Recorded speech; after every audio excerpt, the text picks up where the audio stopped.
കൊല്ലം ജനതയ്ക്ക് മുൻപിൽ വെച്ചുകൊണ്ട് UDF സ്ഥാനാർത്ഥി ശ്രീ NK പ്രേമചന്ദ്രൻ ജനമനസാക്ഷിയുടെ അംഗീകാരത്തിനായി വീണ്ടും വരികയാണ്. ഇനി പോളിംഗ് ബൂത്തിലേക്ക് വെറും 20 ദിവസങ്ങൾ മാത്രം. 10 വർഷത്തെ വികസനങ്ങളുടെ കണക്കെടുക്കുമ്പോൾ 10,700 കോടി രൂപയുടെ വികസനമാണ് ശ്രീ NK പ്രേമചന്ദ്രൻ കൊല്ലത്തിന് സമ്മാനിച്ചത്.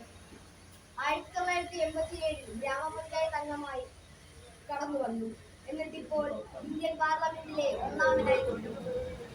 ഷാർജയിലും ജനീവയിലും വെച്ച് നടന്ന ലോക ഇന്റർ പാർലമെന്റ് സമ്മേളനത്തിൽ ഇന്ത്യയെ പ്രതിനിധീകരിച്ച് പ്രമേയം അവതരിപ്പിച്ചത് ശ്രീ NK പ്രേമചന്ദ്രൻ കൊല്ലം MP ആണ്. 2 തവണയാണ് ഏറ്റവും മികച്ച പാർലമെന്റേറിയനുള്ള സൻസദ് പുരസ്കാരം അദ്ദേഹത്തെ തേടിയെത്തിയത്. നരേന്ദ്രമോദി രാജ്യത്തെ മതത്തിന്റെ പേരിൽ വിഭജിച്ച് ഭരിക്കുമ്പോൾ എന്നും ന്യൂനപക്ഷങ്ങൾക്ക് വേണ്ടി ശബ്ദമുയർത്തിയത് ശ്രീ NK പ്രേമചന്ദ്രൻ കൊല്ലം MP ആണ്. ഭാരതത്തിന്റെ വടക്കു കിഴക്കൻ സംസ്ഥാനമായ മണിപ്പൂർ ഒരു വലിയ ഉണങ്ങാത്ത മുറിവായി നമ്മളുടെയൊക്കെ മനസ്സിലേക്ക് ഇടം തേടിയപ്പോൾ ന്യൂനപക്ഷങ്ങൾക്കെതിരായുള്ള ആക്രമണമാണിതെന്നറിഞ്ഞപ്പോഴാണ് നമ്മളൊക്കെ ഈ വിഷയത്തിൽ പ്രതികരിക്കാനായി ഇവിടെ ഒത്തുകൂടിയിരിക്കുന്നത്. കേരളത്തിൽ പിണറായി വിജയനും കേന്ദ്രത്തിൽ നരേന്ദ്രമോദിയും ഒരേ നിലപാടുകൾ തന്നെയാണ് ഈ വിഷയത്തിൽ സ്വീകരിച്ചിരുന്നത്.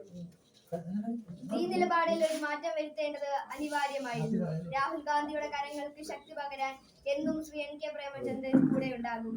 ഇനിയും മുഴങ്ങും ആ ശബ്ദം ഇന്ത്യൻ പാർലമെന്റിൽ. നന്ദി, നമസ്കാരം.